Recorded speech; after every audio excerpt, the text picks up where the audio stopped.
very short time. Let's not trip up on part two. Besides, nothing's going to happen till the American people know what's in store. And these guys are the best messengers for that. Then what can you tell us about the current state of play in Afghanistan and the terrorists' possible global reach? Do we have specific intelligence of activities elsewhere in the Mideast? This is an administration that will not talk about how we gather intelligence, how we know what we're going to do, nor what our plans are. And when we move, we will communicate with you in an appropriate manner. We're at war. My news is encouraging. The coalition building goes well. We presented our 7 points to Pakistan. Pretty harsh stuff, draconian perhaps. They were accepted without exception. Musharraf is fully on board the program. Well done. There's no easy task, I know. Thank you, Mr. President. As you know, NATO is fully aboard, having invoked Article 5 on our behalf for the first time. The Brits have really been steadfast on this, as always. The French and the Germans required a little prodding.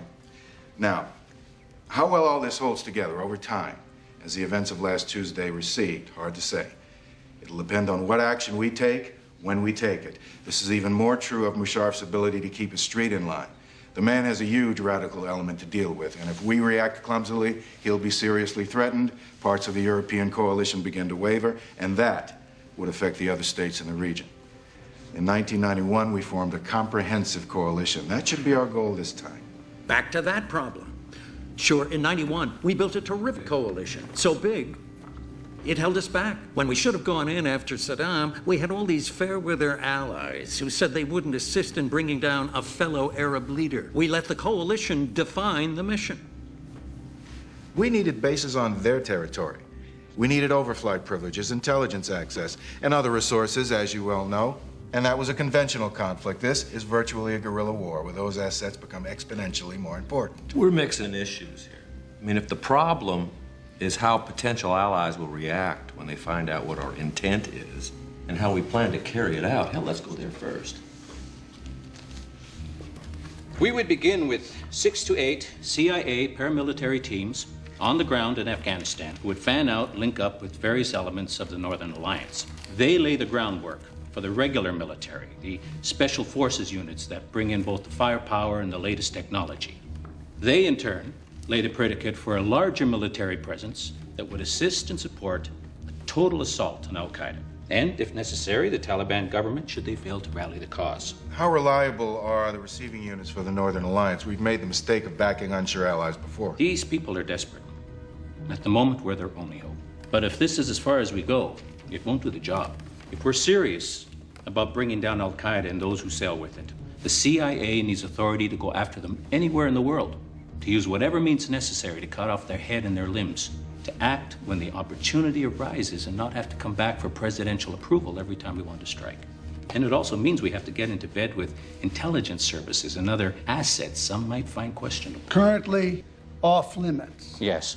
There are folks out there who don't view the sanctity of human rights the same way we do. They use means we would never employ, but by the same token, they often get results we never would.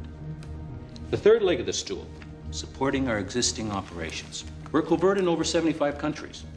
On the ground with human assets, we want to be more aggressive with this. We want to do more than gather intelligence. Bribe with money, food, toys.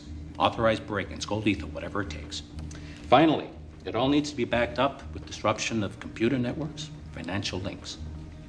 Now, this we can do, given the funding, but above all, the flexibility. Frankly, I like the military aspect, really like it. It gets us started while we prepare our ground forces. CIA can get in faster than we can. They can't do what we can in the longer haul, but for now. Good. No, good job. Sets well. For some years, law enforcement has been restricted to being reactive. We must become proactive. While the FBI is making great steps in investigating this attack, that is not good enough. There are no investigations after Armageddon. We have to disrupt domestic terrorism before it can bring about our Armageddon. Seek it wherever it hides. Schools or civic organizations, even places of worship. I will be seeking a presidential finding to that effect. So those